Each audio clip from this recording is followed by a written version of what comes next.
is there a minimum size to an ADU? Is there a maximum size? Does it have to be detached? Does it have to be attached? So ADUs can take a lot of different forms, and I'm glad you asked that question. So one of the things that the bill did clarify, and there are a bunch of stipulations, so you really have to go down to the local level because they do have some say-so. The utility departments are officially brought in because if there's an issue of safety capacity, like it's all nice that you want one, but maybe we just don't have enough water pressure to get water into your unit or something, or hey, your sewage pipe can't handle any more density. There are some realistic concerns and some impacts there that have to be considered. So you do have to check at the local level. However, the bill talked about cities not being able to disallow up to 850 square feet and a little bit larger up to 1,000 square feet if it's more than a one bedroom. I think if it's two bedroom, they have to allow up to 1,000. Now there are some rules around, if you've got a 600 square foot little mini house, because it's like, I don't know, we have a few of those in Riverside. Like, how did that even get built?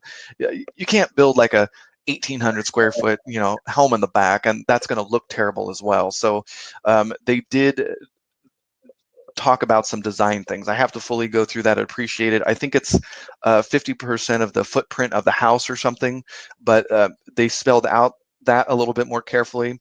But ADUs can also be in your garage. So they're called junior accessory dwelling units. So you can convert your garage. And one of the bills that actually snuck through in in August that slipped, that I didn't see until somebody showed me it, was that the governor signed a bill that basically said if it's in your HOA, that the CC&Rs couldn't stop you from building an ADU. Now, I own several condos, so I'm like, now wait a second, I own what's inside the walls. I don't own any of the common space. Like, I can't just show up with a permit and say, sorry, HOA, I'm going to be building this extra unit.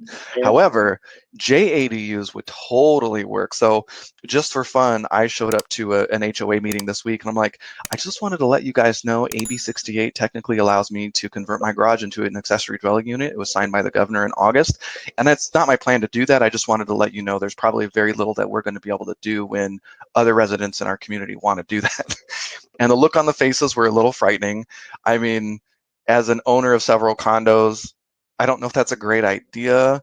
I mean, you can really mess up the feng shui and design of your home if you don't do this right. That's another reason I hated that they were taking investors out of the mix, because I think investors really have that in mind, is upgrading a home and bringing it in to life in a very meaningful and sellable way. so they can make money. But yeah, we don't want people to mess it up. But I'm trying to think. Sorry, I'm going all over the place. So Nope.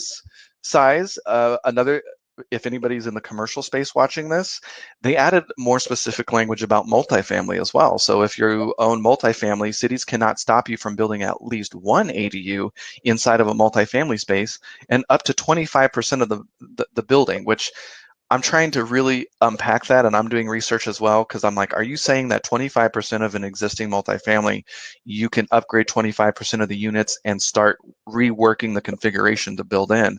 I mean, that's huge. That's crazy. Yeah. Like, for example, if you own a 25 unit apartment, that would mean about 5 additional potential ADUs. Oh, yeah.